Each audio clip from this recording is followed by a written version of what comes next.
Hello friends, welcome to లాటాక్ just click YouTube channel. ఈ వీడియోలో మనం లిమిటేషన్ యాక్ట్లోని పార్ట్ 2 గురించి తెలుసుకోబోతున్నాం. పార్ట్ 2 వచ్చేసి అత్యంత కీలకమైన భాగం అనమాట. ఇది కాలపరిమితి ముగిసిన తర్వాత కోర్టులు ఎంత కఠినంగా వ్యవహరించాలి, ఏ సందర్భాలలో మినహాయింపులు ఇవ్వాలి, మరియు లీగల్ డిజేబిలిటీస్ ఉన్నప్పుడు సమయాన్ని ఎలా నిలిపివేయాలి వంటి విషయాల గురించి వివరిస్తుంది అనమాట. ఇది చట్టం మొత్తానికి పునాది లాంటి నియమం అనమాట. ఇక్కడ గడువు ముగిసిన తర్వాత కేసును విచారించే అధికారాన్ని ఇది కోర్టుల నుండి తొలగిస్తుందన్నమాట. సో నిర్ణీత కాలపరిమితి ముగిసిన తర్వాత దాఖలు చేసే ప్రతి దావా లేదా అప్పీలు మరియు దరఖాస్తును కోర్టు తప్పనిసరిగా కొట్టివేయాలి. అవతలి పక్షం కాలపరిమితి ముగిసిందనే వాదనను లేవనెత్తకపోయినప్పటికి కూడా కోర్టులు స్వయంగా పరిశీలించి ఆ కేసును కొట్టివేయాలన్నమాట. ఈ నియమం సెక్షన్ 4 నుండి సెక్షన్ 24 వరకు గల నిబంధనలకు లోబడి ఉంటుందన్నమాట. అసలు జనరల్గా దావా ఎప్పుడు దాఖలైనట్టు పరిగణిస్తామంటే, సాధారణ కేసులో సరైన కోర్టు అధికారికి పత్రాలు సమర్పించినప్పుడు, ఒకవేళ పేదవాడిగా అంటే పాపర్ సూట్ అంటాం కదా, అది వేసినప్పుడు, ఉచితంగా దావా వేయటానికి అనుమతి కోరుతూ దరఖాస్తు చేసుకున్నప్పుడు దావా దాఖలైనట్టుగా పరిగణిస్తాం. దివాళా తీస్తున్న కంపెనీపై క్లెయిమ్ చేసినప్పుడు, సాధారణంగా అధికారిక లిక్విడేటర్కు క్లెయిమ్ పంపినప్పుడు ఈ దావా వేసినట్లు మనం పరిగణిస్తాం అన్నమాట. అలాగే కోర్టు సెలవు దినాల్లో గడువు ముగిస్తే, ఒకవేళ మనకి 3 సంవత్సరాల పీరియడ్ ఉంది, ఆ లాస్ట్ డే ఏదైతే ఉందో ఆ రోజు కోర్టు సెలవు అనుకోండి, అలాంటప్పుడు సెక్షన్ 4 ఉంది కదా, అది డీల్ చేస్తుంది అనమాట అటువంటి సిచ్యువేషన్ని. ఈ సెక్షన్ చట్టం ఒక మనిషి తాను చేయలేని పనిని చేయమని నిర్బంధించదు అనే సూత్రం ఆధారంగా పనిచేస్తుంది అనమాట. సో సెక్షన్ 4లోని ముఖ్యమైన అంశాలు ఏంటంటే, ఒక దావా, అప్పీల్ లేదా దరఖాస్తు యొక్క కాలపరిమితి ముగిసే రోజున కోర్టుకు సెలవు ఉంటే, కోర్టు తిరిగి ప్రారంభమయ్యే రోజున అంటే రీఓపెనింగ్ డే ఏదైతే ఉందో ఆ కేసును దాఖలు చేయవచ్చు అనమాట. సెలవు అంటే ఇక్కడ మనకు ఎక్స్ప్లెనేషన్ ఇవ్వడం జరిగింది. కోర్టు పనివేళల్లో ఏ కొద్ది సమయం మూసి ఉన్నా కూడా ఆ రోజు సెలవు దినంగానే పరిగణిస్తారనమాట. ఇక సెక్షన్ 5 విషయానికి వస్తే, కొన్ని సందర్భాల్లో కాలపరిమితి పొడిగించవచ్చు అనమాట. దీన్నే కండోనేషన్ ఆఫ్ డిలే అంటాం మనం. సో న్యాయం చేకూర్చడం కోసం నిజమైన కారణాల వల్ల ఆలస్యం అయితే గడువును పొడిగించే విచక్షణాధికారాన్ని కోర్టుకి ఇవ్వడం జరిగిందనమాట. సో ఇందులో ప్రధాన అంశాలు ఏంటంటే, ఇది కేవలం అప్పీళ్లు మరియు దరఖాస్తులకు మాత్రమే వర్తిస్తుంది. డిగ్రీల అమలుకు సంబంధించిన దరఖాస్తులకు వర్తించదనమాట. ఇది గుర్తుపెట్టుకోవాలి. ఓన్లీ అప్పీళ్లు మరియు దరఖాస్తులకు మాత్రమే వర్తిస్తుంది, అంటే దావాలకు అస్సలు వర్తించదనమాట. గడువులోగా అప్పీల్ ఎందుకు వేయలేకపోయామో అందుకు సరైన బలమైన కారణాన్ని కోర్టుకి నిరూపించాలన్నమాట. సో సరైన కారణం చూపించినప్పటికీ గడువు పొడిగించాలా వద్దా అనేది కూడా కోర్టు ఇష్టం అనమాట. అది పౌరుల యొక్క సంపూర్ణ హక్కు కాదు. ఇక సెక్షన్ 6 విషయానికి వస్తే, చట్టపరమైన అసమర్థత అంటే లీగల్ డిజేబిలిటీస్ గురించి మాట్లాడుతుంది అనమాట. ఎవరైతే తమ వ్యవహారాలను తాము సొంతంగా చూసుకోలేరో అటువంటి బలహీనమైన వ్యక్తుల యొక్క హక్కులను గురించి ఈ సెక్షన్ మాట్లాడుతుంది. సో ఇది రక్షిస్తుంది అనమాట వాటిని. సో ఇందులో ప్రధానమైన అంశాలు ఏంటంటే, 3 రకాలైన అసమర్థతలను ఇది డీల్ చేస్తుంది అనమాట. ఒకటి మైనారిటీ, 2 పిచ్చితనం అంటే ఇన్సానిటీ, ఇంకొకటి ఎడియోసిటీ అంటే మతిస్థిమితం లేకపోవడం, ఇలాంటివన్నీ అనమాట. సో ఇది కేవలం దావాలు లేదా డిగ్రీ అమలు దరఖాస్తులకు మాత్రమే వర్తిస్తుంది. సదరు వ్యక్తికి ఉన్న అసమర్థత తొలగిపోయిన తరువాత, ఉదాహరణకు మైనర్ మేజర్ అయిన తరువాత, అతనికి సాధారణంగా లభించే పూర్తి కాలపరిమితి మళ్ళీ లభిస్తుంది. ఒకే వ్యక్తికి ఒకేసారి 2 సమస్యలు ఉంటే, ఉదాహరణకు మైనరు మరియు పిచ్చివాడైతే, ఆ 2 సమస్యలు పూర్తిగా తొలగిపోయే వరకు సమయం లెక్కించబడదన్నమాట. ఒకవేళ ఆ అసమర్థత ఏదైతుందో ఆ డిజేబిలిటీ తొలగటానికి ముందే ఆ వ్యక్తి మరణిస్తే, అతని చట్టపరమైన వారసులకు అంటే లీగల్ రిప్రజెంటేటివ్స్కి ఈ ప్రయోజనం వర్తిస్తుంది అనమాట. సో ఇక సెక్షన్ 7 విషయానికి వస్తే, పలువురు వ్యక్తుల్లో ఒకరికి మాత్రమే ఆ డిజేబిలిటీ ఉందనుకో, అలాంటి సందర్భాలు ఎలా డీల్ చేయాలని సెక్షన్ 7 చెప్తుంది. సపోజ్ ఒక సంస్థలోని భాగస్వామ్యులు లేదా ఉమ్మడి వారసులలో ఒకరు లేదా అంతకంటే ఎక్కువ మంది చట్టపరమైన అసమర్థత లీగల్ డిజేబిలిటీ కలిగి ఉంటే ఏం చేయాలో ఈ సెక్షన్ చెప్తుంది అనమాట. సో ఇందులో ముఖ్యమైన అంశాలు ఏంటంటే, మిగతా వారి అనుమతి లేకుండా ఆ బాధ్యత నుండి విముక్తి చేయగలిగితే, అంటే ఆ డిజేబిలిటీ కలిగిన వ్యక్తి ప్రమేయం లేకుండానే నిర్ణయం తీసుకోగలిగితే ఈ కాలపరిమితి అందరికీ కలిపి నడుస్తుందన్నమాట. ఉదాహరణకు ఉమ్మడి హిందూ కుటుంబంలో మిగతా వారి యొక్క అనుమతి లేదా అంగీకారం లేకుండానే ఆ కర్త ఎవరైతే ఉంటే ఆయన నిర్ణయం తీసుకుంటారు. సో అలాగనమాట. సెకండ్ ఏంటంటే, అనుమతి తప్పనిసరి అయితే, సదరు అసమర్థుడైన వ్యక్తి అనుమతి లేనిదే ఏ నిర్ణయం తీసుకోలేకపోతే, ఆ వ్యక్తి సమస్య తీరే వరకు లేదా ఎవరో ఒకరు ఆ వ్యక్తి తరపున అంగీకారం తెలిపే అధికారం పొందే వరకు ఎవరికి సంబంధించి కూడా కాలపరిమితి ప్రారంభం కాదనమాట. సో ముందు విషయం ఏంటి, ఆ కర్త నిర్ణయం తీసుకుంటాడు కాబట్టి మిగతా అందరూ ప్రమేయం లేకపోయినా కూడా ఆ వ్యక్తి తీసుకోగలడు వాళ్ళందరూ తరపున, కాబట్టి అక్కడ కాలపరిమితి నడుస్తుందన్నమాట. బట్ ఇక్కడ ఏంటంటే, అతని అంగీకారం లేకపోతే అతని అంగీకారం తప్పనిసరి అయితే అలాంటి సందర్భాల్లో ఏంటంటే అతనన్నా ఇవ్వాలి అంగీకారం, లేదంటే అతని తరపున ఇవ్వడానికి ఎవరికైనా అధికారం పొందితే అప్పుడు మాత్రమే కాలపరిమితి ప్రారంభమవుతుందన్నమాట. ఇక సెక్షన్ 8 విషయానికి వస్తే ప్రత్యేక మినహాయింపుల గురించి మాట్లాడుతుందన్నమాట. స్పెషల్ ఎక్సెప్షన్స్ అనమాట. ఈ సెక్షన్ 6 మరియు 7లపై ఒక నియంత్రణగా పనిచేస్తుందన్నమాట. కాలపరిమితి అనంతంగా సాగకుండా ఇది అడ్డుకుంటుంది. సో ఇందులో ప్రధాన అంశాలు ఏంటంటే ప్రియంషన్ హక్కులకు వర్తించదనమాట. ముందస్తు కొనుగోలు హక్కులకు సెక్షన్ 6 కానీ సెక్షన్ 7 కానీ వాటికి సంబంధించిన ప్రయోజనాలు వర్తించవన్నమాట. నెక్స్ట్ 3 ఏళ్ల గరిష్ట పరిమితి విధించారు. ఇక్కడ చట్టపరమైన అసమర్థత ముగిసిన తర్వాత లేదా ఆ వ్యక్తి మరణించిన తర్వాత గరిష్టంగా 3 సంవత్సరాల కంటే ఎక్కువ కాలపరిమితి పొడిగింపు లభించదన్నమాట. సో ఇక్కడ దీనికి లిమిట్ పెట్టారనమాట. ఈవెందో అతనికి సాధారణంగా ఒక 5 ఏళ్ళు లేదా 12 ఏళ్ళ వరకు వేసుకునే అవకాశం ఉన్నప్పుడు కూడా, లిమిటేషన్ ఉన్నప్పుడు కూడా, బట్ ఈ విషయంలో అతని డిజేబిలిటీ ముగిసిపోయిన తర్వాత గరిష్టంగా 3 సంవత్సరాలు మాత్రమే క్యాప్ పెట్టడం జరిగిందన్నమాట. సో విత్ ఇన్ దట్ పీరియడ్గా ఇతను ఫైల్ చేయాల్సి ఉంటుందన్నమాట. ఇక సెక్షన్ 9 విషయానికి వస్తే కాల పరిమితి నిరంతరం పరుగు పెడుతూ ఉంటుందన్నమాట. ఒకసారి స్టార్ట్ అయిందంటే అది కంటిన్యూస్గా రన్ అవుతుందన్నమాట. అంటే ఒకసారి గడువు సమయం ప్రారంభమైతే అది ఆగకుండా నడుస్తుందని ఇది స్పష్టం చేస్తుంది ఈ సెక్షన్. ఇందులో ముఖ్యమైన అంశాలు ఏంటంటే ఒకసారి కాలపరిమితి ప్రారంభమైన తర్వాత ఆ తర్వాత కాలంలో వచ్చే ఎలాంటి లీగల్ డిజేబిలిటీ అయినా కూడా ఆ సమయాన్ని ఆపు చేయదన్నమాట, నిలిపివేయలేదు. అయితే దీనికి ఒక మినహాయింపు ఉంది.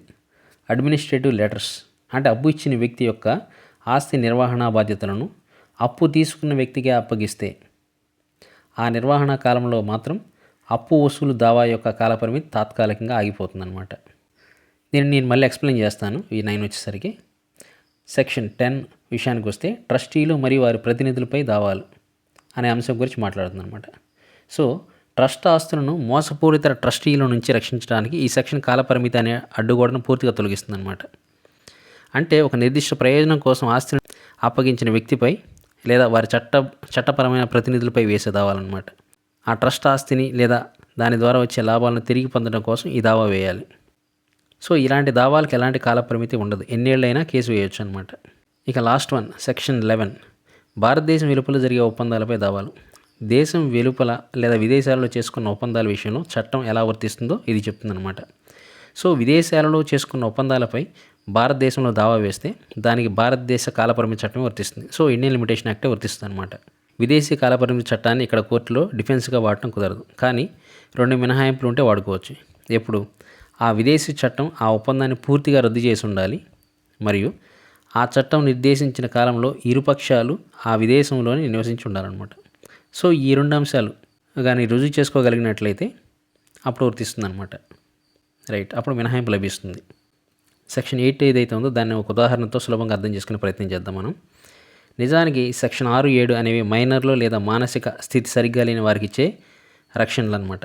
కానీ సెక్షన్ 8 అనేది ఏవైతే ఉన్నాయి రక్షణలు వాటికి బ్రేక్ అనమాట. ఇది లైక్ ఏ కండిషన్. దీని వెనుకున్న ముఖ్య ఉద్దేశం ఎవరికో సమస్య ఉందని ఒక కేసును దశాబ్దాల పాటు కోర్టులో సాగదీయకూడదు. అది దీని ప్రధాన ఉద్దేశం.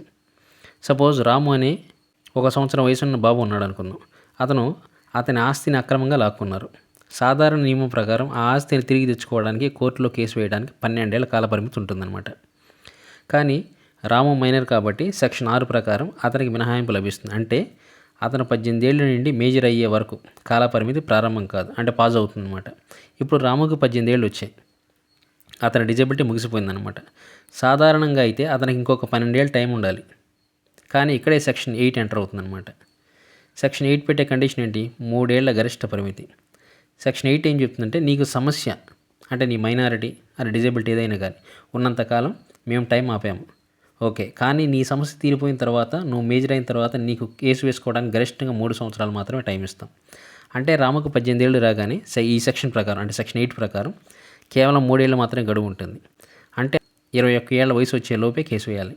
అంతే తప్ప నాకు అసలు చట్టం ప్రకారం 12 ఏళ్ళ టైం ఉంది కదా, నేను 30 ఏళ్ల వయసులో కేసు వేస్తానడానికి కుదరదనమాట. ఒకవేళ అసలు కాలపరిమితి తక్కువ ఉంటే అప్పుడేంటి? ఒకవేళ అసలు కేసు వేయడానికి ఉన్న కాలపరిమితి 1 సంవత్సరం అనుకుందాం. రాముకు 18 ఏళ్ళు నిండాయి. ఇప్పుడు అతనికి ఎంత టైం ఉంటుంది? ఇక్కడ అతనికి 1 సంవత్సరం మాత్రమే ఉంటుంది. ఎందుకంటే సెక్షన్ 8 అనేది టైం పెంచడానికి కాదు, కేవలం గరిష్ట పరిమితిని తగ్గించడానికి అంటే కంట్రోల్ చేయడానికి పెట్టిన రూల్ అనమాట. సో చట్టం ఇచ్చిన టైం 3 ఏళ్ల కంటే తక్కువ ఉంటే ఆ తక్కువ టైమే వర్తిస్తుంది. 3 ఏళ్ల కంటే ఎక్కువ ఉంటే దాన్ని కట్ చేసి 3 ఏళ్ళకు కుదిస్తుంది అనమాట. సో మీకు అర్థమైంది అనుకుంటున్నాను 8. సింపుల్గా చెప్పాలంటే సెక్షన్ 6 కానీ 7 కానీ దాని ప్రకారం ఒక వ్యక్తి సమస్యలో ఉంటే కాలపరిమితి ఆగుతుంది. కానీ సమస్య తీరిన తర్వాత కోర్టు చుట్టూ తిరగడానికి చట్టం అతనికి ఇచ్చే గరిష్ట సమయం కేవలం 3 సంవత్సరాలు మాత్రమే. సో మనం ప్రీవియస్గా ప్రియంప్షన్ హక్కుల గురించి మాట్లాడాను నేను. Right of preemption. అసలు ప్రియంప్షన్ హక్కు అంటే ఏంటి? దీన్ని తెలుగులో మనం ముందస్తు కొనుగోలు హక్కు అంటాం అనమాట. అంటే ఒక ఆస్తిని వేరెవరికైనా అమ్మే ముందు తన సొంత వాళ్లకు లేదా పక్కనే ఉన్న వాళ్ళకు మొదటి ప్రాధాన్యత ఇచ్చి అడగాలన్నమాట. సో దాన్ని ఫస్ట్ ప్రయారిటీ అంటాం, ఫస్ట్ ప్రిఫరెన్స్ అంటాం అనమాట. ఒక ఉమ్మడి కుటుంబంలో ఇద్దరు అన్నదమ్ములు అంటే అన్నయ్య తమ్ముడు ఉన్నారనుకుందాం. అన్నయ్య తన వాటా ఆస్తిని అమ్మేయాలనుకుంటే చట్ట ప్రకారం అన్నయ్య ఆస్తిని బజారులో ఉన్న మూడో వ్యక్తికి అమ్మే ముందు తన తమ్ముడిని అడగాలన్నమాట. నేను అమ్ముతున్నాను, నువ్వు కొనుక్కుంటావా అని. ఒకవేళ అన్నయ్య తమ్ముడికి చెప్పకుండా రహస్యంగా బయట వ్యక్తికి అమ్మేస్తే తమ్ముడికి కోర్టుకు వెళ్ళి ఆ అమ్మకాన్ని రద్దు చేసి ఆ ఆస్తిని నేనే కొనుక్కునేలా ఆర్డర్ ఇవ్వండి అని అడిగే హక్కు ఉంటుందన్నమాట. సో ఈ హక్కునే మనం ప్రియంప్షన్ హక్కు అంటాం అనమాట. సో ఇలాంటి కేసు వేయడానికి చట్టం ఇచ్చే కాలపరిమితి చాలా తక్కువ, కేవలం 1 సంవత్సరం మాత్రమే. మనం ముందే చూసుకున్నాం సెక్షన్ 6 అండ్ 7 ప్రయోజనాలు దీనికి వర్తించమని రైట్ ఆఫ్ ప్రియంప్షన్కి. ఒకవేళ హక్కు ఉన్న వ్యక్తి మైనర్ లేదా మానసిక స్థితి సరిగ్గా లేనివాడైతే అతను మేజర్ అయ్యే వరకు కాలపరిమితి ఆగుతుంది అని చెప్పుకున్నాం ముందే. కానీ ప్రియంప్షన్ అంటే ముందస్తు కొనుగోలు కేసుల విషయానికి వస్తే సెక్షన్ 8 ఈ పాజ్ బటన్ నొక్కదనమాట, ఒప్పుకోదు. అయితే ఇక్కడ ఒక కథ చెప్తాను మీకు. అన్నయ్య తన ఆస్తిని బయట వ్యక్తికి అమ్మేశాడు. ఆ సమయంలో తమ్ముడు కేవలం 5 ఏళ్ల వయసున్న మైనర్ బాబు. అన్నయ్య అమ్మేసిన రోజే తమ్ముడికి ప్రియంప్షన్ హక్కు వచ్చేస్తుంది అనమాట. అంటే కేసు వేసే హక్కు వస్తుంది. ఇక్కడ మైనారిటీ ఏం అడ్డు కాదనమాట. సో అందువల్ల టైం ఏమీ ఆగిపోదన్నమాట, టైం రన్ అవుతుంది. సాధారణంగా అయితే తమ్ముడు మైనర్ కాబట్టి 18 ఏళ్ళు వచ్చేదాకా టైం ఆగాలి. అదేది సెక్షన్ 6 ప్రకారం అనమాట. కానీ సెక్షన్ 8 ఇక్కడ అడ్డుపడి ఇలా చెప్తుంది. ఏమని చెప్తుంది? ఇది ప్రియంప్షన్ కేసు, ఇక్కడ మైనారిటీ కుదరదు. ఆస్తి అమ్మిన రోజు నుండి 1 సంవత్సరంలోపే కేసు వేయాలి. తమ్ముడు మైనర్ అయినా సరే కాలపరిమితి ఆగదు, రన్నింగ్లోనే ఉంటుంది. ఆస్తి కొనుక్కున్న బయటి వ్యక్తిని రక్షించడానికి చట్టం ఇలా చేసిందనమాట. ఒకవేళ ఇక్కడ కూడా మైనారిటీ మినహాయింపిస్తే ఆ 5 ఏళ్ల బాబుకి 18 ఏళ్ళు వచ్చే వరకు అంటే 13 సంవత్సరాల పాటు ఆ ఆస్తి కొన్న వ్యక్తి భయపడుతూనే బ్రతకాలి. ఎప్పుడు వీడి మేజర్ అవుతాడో, ఎప్పుడు నాపై కేసు వేస్తాడని. ఆస్తి అమ్మకాలు కొనుగోలులో ఇలాంటి అభద్రత ఉండకూడదని ప్రియంప్షన్ కేసులలో చట్టం ఎవరైనా సరే 1 ఏడాది లోపే రండి లేదంటే హక్కు కోల్పోతారని ఖచ్చితంగా చెప్తుంది అనమాట. సో ఇది కూడా క్లియర్ అయిందని అనుకుంటున్నాను. ఒకసారి సెక్షన్ 9 ఒకసారి క్లియర్గా చూద్దాం. కంటిన్యూస్ రన్నింగ్ ఆఫ్ టైం అంటే ఏంటి? సెక్షన్ 9 అనేది ఈ లిమిటేషన్ యాక్ట్లో అత్యంత కఠినమైన నియమం అనమాట. నిజానికి టైం బాంబ్ రూల్ అని అనుకోవచ్చు మనం. ఒకసారి క్లాక్ స్టార్ట్ అయిందంటే ఇక దాన్ని ఎవరు ఆపలేరు. దీన్ని కూడా మీకు ఒక చిన్న కథ రూపంలో చెప్తాను మీకు. సురేష్ అనే ఒక వ్యక్తి రమేష్ అనే అతనికి కొంత డబ్బు అప్పుగా ఇచ్చాడు. రమేష్ ఆ డబ్బును జనవరి 1, 2026లోగా తిరిగి ఇచ్చేయాలి, కానీ ఇవ్వలేదు. చట్ట ప్రకారం అప్పు వసూలు చేసుకోవడానికి సురేష్కు కోర్టులో కేసు వేసే హక్కు ఉంటుంది. దీనికి చట్టం ఇచ్చిన కాలపరిమితి 3 సంవత్సరాలు. అంటే జనవరి 1, 2026 సురేష్కు కేసు వేసే హక్కు వచ్చింది కాబట్టి ఈ రోజు నుండి కాలపరిమితి అనే గడియారం టిక్ అంటూ తిరగడం ప్రారంభమవుతుందన్నమాట. అప్పుడు సురేష్ వయసు 25 ఏళ్ళు. అతను పూర్తి ఆరోగ్యంగా స్పృహలోనే ఉన్నాడు. అంటే ఎటువంటి డిజబిలిటీ లేదనమాట అతనికి. మనకి ట్విస్ట్ ఇక్కడే వస్తుందన్నమాట. అప్పు ఇవ్వాల్సిన తేదీ దాటిన 6 నెలల తర్వాత అంటే జూన్ 2026లో సురేష్కి ఒక ప్రమాదం జరిగి అతని మానసిక స్థితి తప్పిపోయిందనమాట. అంటే పిచ్చివాడు అయిపోయాడు అనుకుందాం. అతను పిచ్చివాడు అయ్యాడు కదా, సెక్షన్ 6 ప్రకారం ఇది చట్టపరమైన అసమర్థత. మరి దానికి అతని మానసిక స్థితి బాగుపడే వరకు కోర్టు గడియారాన్ని ఆపుతుందా? బట్ ఇక్కడ సెక్షన్ 9 చెప్పే రూల్ ఏంటి? సురేష్ జనవరి 1న నీ కేసు వేసే హక్కు వచ్చినప్పుడు నువ్వు బాగానే ఉన్నావు కదా, అప్పుడు గడియారం స్టార్ట్ అయిపోయింది. సో ఒకసారి గడియారం తిరగడం మొదలైన తర్వాత ఆ పైన నీకు పిచ్చి పట్టినా, నువ్వు కోమాలోకి వెళ్ళినా లేదా మరి ఏదైనా జరిగినా గడియారం ఆగదు, అది నడుస్తూనే ఉంటుంది అని కోర్టు చెప్తుంది అనమాట. ఇది సెక్షన్ 9 ప్రకారం. అంటే సురేష్ పిచ్చివాడైనా సరే ఆ 3 ఏళ్ల టైం రన్ అవుతూనే ఉంటుంది. జనవరి 1, 2029 వచ్చేసరికి ఆ 3 ఏళ్ల గడువు ముగిసిపోతుంది. ఆ తర్వాత సురేష్కి పిచ్చి తగ్గినా సరే అతను కేసు వేసే హక్కును కోల్పోతాడు. అతని గార్డియన్ లేదా వారసులు ఆ 3 ఏళ్ల లోపే కేసు వేసి ఉండాలన్నమాట. సో సెక్షన్ 6కి సెక్షన్ 9కి ఉన్న తేడా ఏంటి? ఇది కన్ఫ్యూజన్ కాకుండా ఉండటానికి చెప్తున్నాను. సెక్షన్ 6 సమయం ఆగుతుంది అని చెప్పింది.